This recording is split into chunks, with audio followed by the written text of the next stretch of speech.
13 फरवरी 2025 की शाम को अमेरिका के व्हाइट हाउस के अंदर एक प्रेस कॉन्फ्रेंस चल रही थी।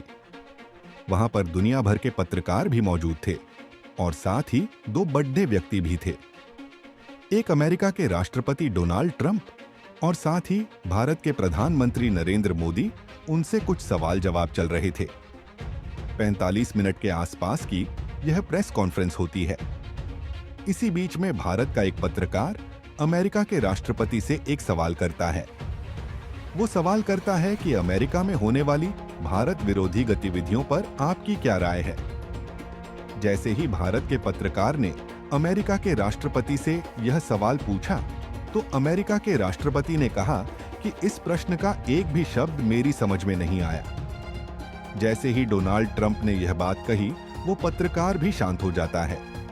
बरार में उनके नरेंद्र मोदी खड़े हुए हैं। नरेंद्र मोदी कभी पत्रकार को देखते हैं तो कभी देखते हैं डोनाल्ड ट्रंप की तरफ। इसी बीच में एक अफगानिस्तान पत्रकार होता है।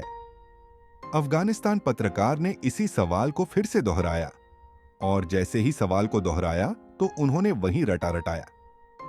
जवाब ट्रंप ने दे दिया कि इस प्रश्न का एक भी शब्द उनकी समझ में नहीं आया है। हालांकि वहां ट्रांसलेट करने वाले भी थे, वहां पर यह समझाने वाले भी थे। आखिरकार क्या बात समझ में नहीं आई? डोनाल्ड ट्रंप साफ साफ वाली बात यह थी कि डोनाल्ड ट्रंप इस सवाल का जवाब वो देना ही नहीं चाहते थे। लेकिन किसी ने एक कहावत है कि हाथ का चूका फिर मारे और बात का चूका सिर मारे। दरअसल इस कहावत का अर्थ यह है कि जब कोई व्यक्ति किसी के बीच में गिर जाता है तो वो वहां से निकलने की कोशिश करता है और वो कोशिश करता है कि अगर भविष्य में उसे मौका मिला तो वो इस बात का बदला जरूर लेगा।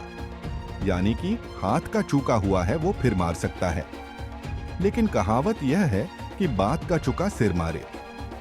यदि बात कहने का अगर मौका मिला है और अपनी बात को आप कह नहीं पाए तो इसका मतलब ये है कि आप भविष्य में उस बात को याद करके सोचते रहेंगे।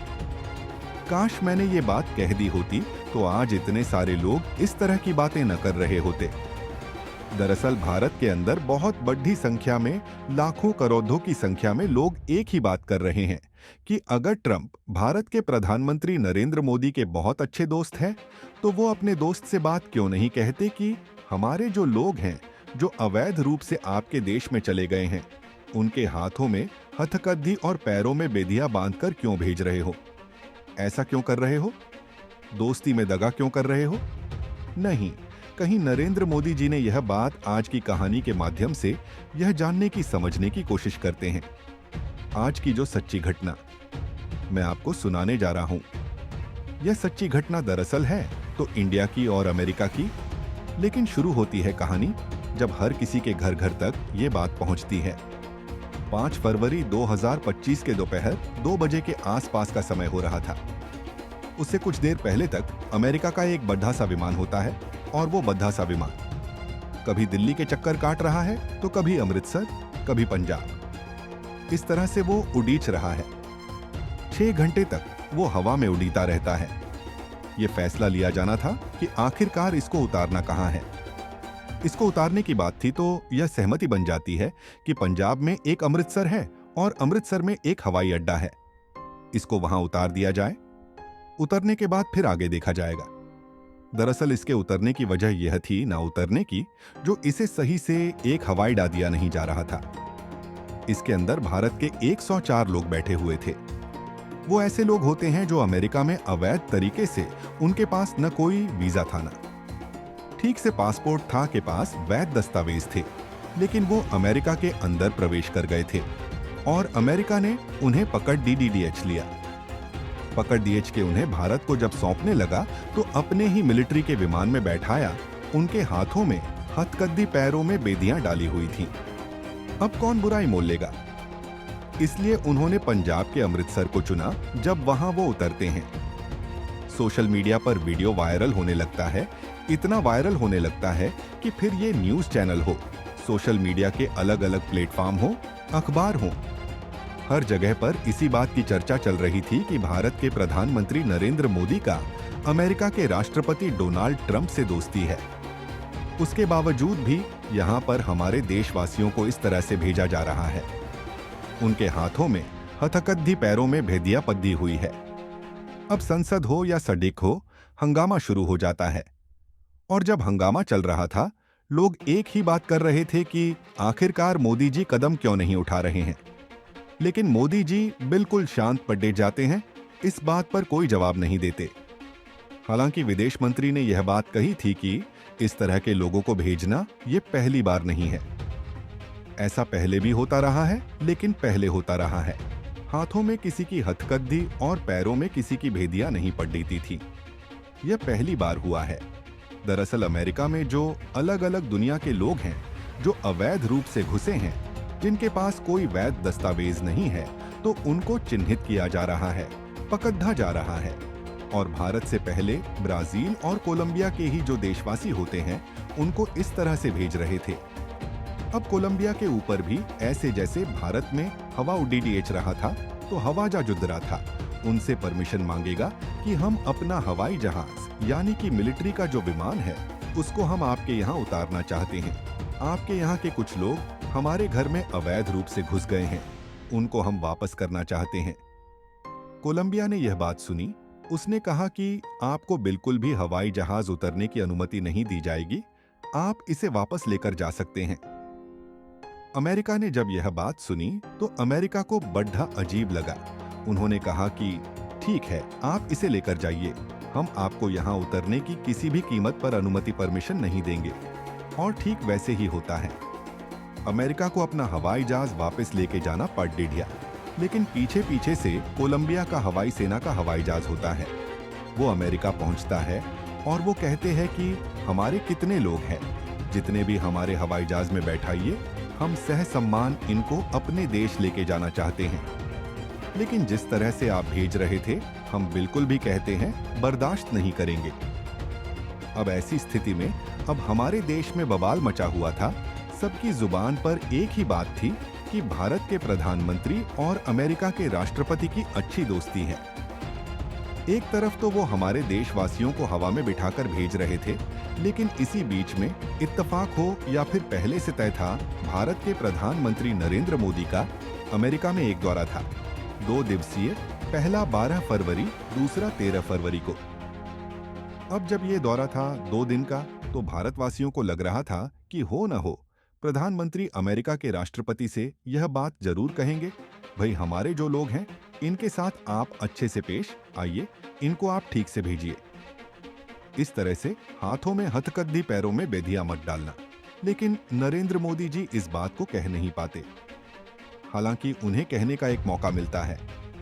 जब प्रेस कॉन्फ्रेंस चल रही थी और प्रेस कॉन्फ्रेंस में यह बात जरूर आई थी कि हम अपने जितने भी अवैध रूप से आए हुए लोग हैं, आपके इस देश में हम उनको स्वीकार करने के लिए तैयार हैं। लेकिन एक बात कहने का जो मौका था, वो मोदी जी कह नहीं पाए। और जब कह नहीं पाए, इससे पहले कि कुछ और बात बरसती, तो बस 2 दिन का 2 दिवसीय जो उनका दौरा था, वो पूरा हो जाता है।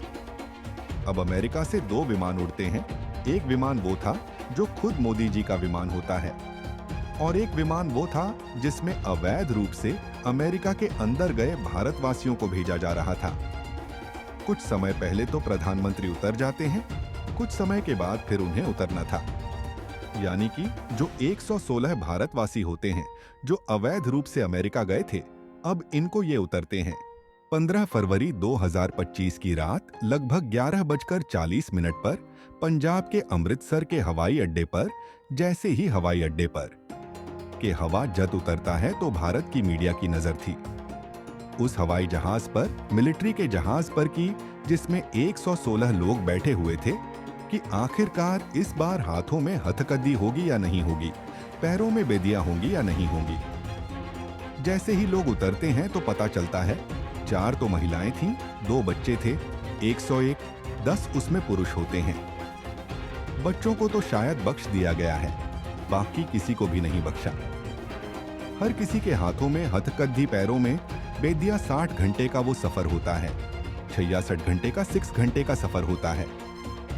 अब किसी को टॉयलेट आता है तो वो हाथों में हथकद्दी होगी, या फिर उसे कुछ खाना खाना है, सोना है, कुछ भी करना है, तो कुछ इस तरह से उनकी भेदियां थी जो हटाई नहीं जा रही थी। इसमें 116 में 67 पंजाब के होते हैं, 33 हरियाणा के, 8 लोग गुजरात के होते हैं, 3 लोग उत्तर प्रदेश के होते हैं, गोवा के 2 होते हैं, महाराष्ट्र के 2 होते हैं, हिमाचल प्रदेश का 1 होता है, जम्मू और कश्मीर का 1 होता है। कुल मिलाकर ये आ तो जाते हैं। और इन्होंने जब मीडिया के सामने अपने परेशानी बयां की, उन्होंने बताया कि हमारे साथ कुछ इस तरह का व्यवहार हुआ, हमें 66 घंटे तक ऐसे ही रखा गया। अमृतसर के बंडल एक जगह लगती है, वहां का रहने वाला जितेंद्र सिंह होता है, जिसकी उम्र 23 साल के आसपास होती है। वो बताता है कि सितंबर 2024 में 50 लाख रुपए एजेंट को देकर और डंकी मार्ग से गया था, और डंकी मार्ग से जाने के बाद वो बॉम्बे गया, गयाना गया, पनामा गया। वहां जाकर वो इधर से उधर घूमता रहा, लेकिन जाते ही वो पकड्डा जाता है, और पकड्डे जाने के बाद उसके साथ जो वहां पर सलूक किया जाता है वो बहुत ही भयानक होता है। अब ऐसे ही वो हवा जांच में भी ऐसा होता है। साथ ही कपूरथला का एक भोला भोला जगह लगती है, वहां का मनदीप सिंह होता है, जिसकी उम्र 25 साल के आसपास होती है।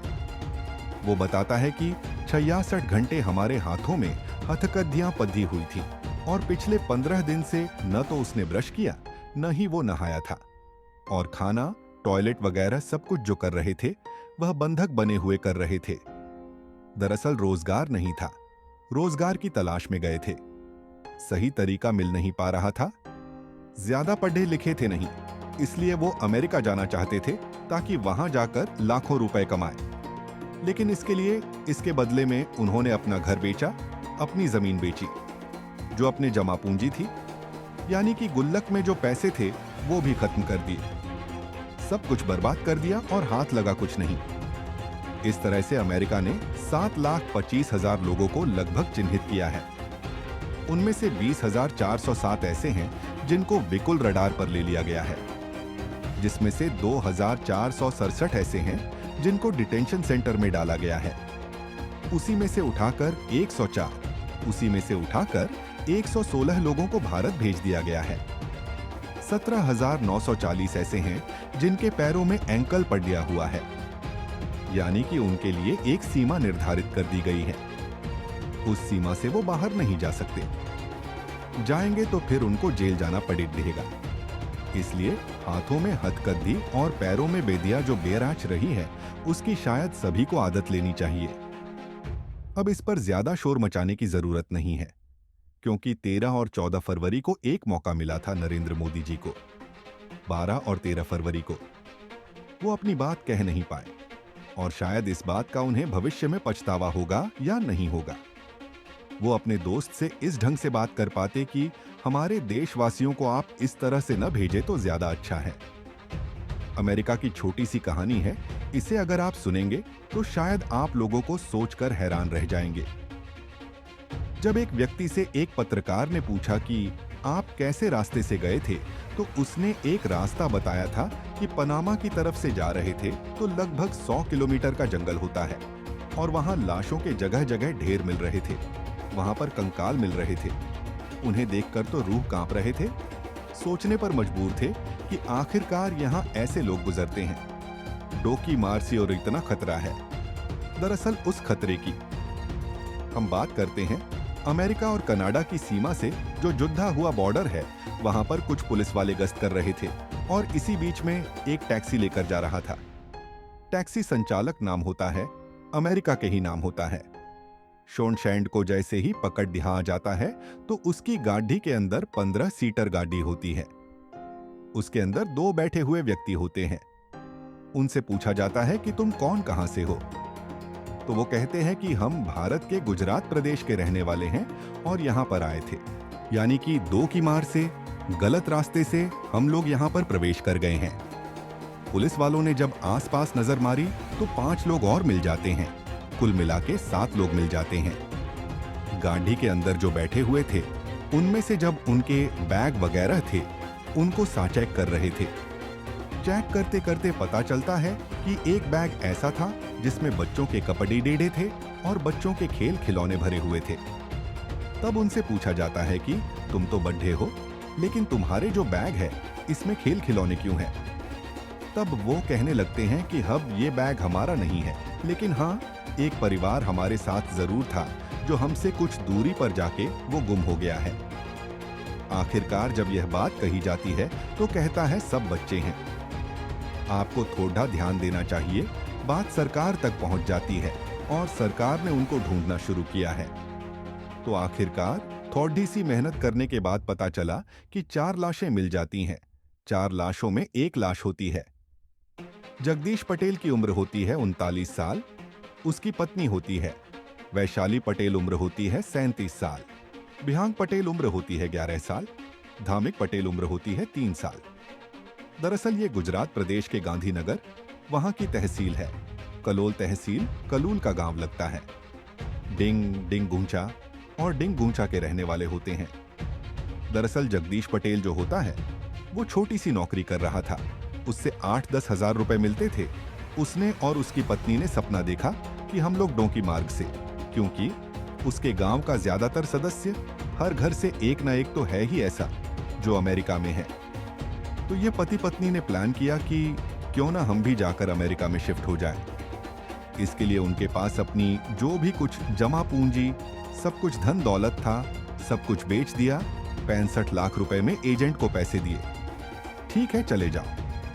अब ये चले जाते हैं, उनको एक ऐसी जगह पर छोड़ दिया जाता है। वहां से इन्हें आगे का जो सफर था वो पैदल तय करना था। लेकिन जब ये चल पड़ते हैं तो इनके पास जो कपड़े थे वो सामान्य कपड़े थे। लेकिन जिस रास्ते से गुजर रहे थे वो -37 डिग्री सेल्सियस तापमान था, और जब वो चल रहे थे तो कपड़े डीशे न होने की वजह से वो जम जाते हैं और मर जाते हैं। दरअसल ये बताया जाता है कि अगर 100 लोग डॉन के मार्ग से जाते हैं तो उसमें से 30 मारे जाते हैं। इसलिए पनामा के आसपास या ऐसी जगह जहां का तापमान में बहुत ज्यादा गिरावट होती है, वहां लाशों के ढेर या का मिलना इसलिए भी आसान होता है जिसका एक बार चला गया। वो भले ही यहाँ पर इंडिया में कितना ही रोपीटी करता रहे, क्योंकि वो नंबर 1 के रास्ते से नहीं गया था, इसलिए ज्यादा कुछ कर भी नहीं सकते। नंबर 2 के रास्ते से जाता है, इसलिए कुछ कर नहीं पाए, और अगर नंबर 1 के रास्ते से जाता तो शायद इस तरह की दिक्कत नहीं होती। जाना है तो जाइए, लेकिन नंबर 1 के रास्ते से जाए दो की वाला मार्ग मत चुनिए।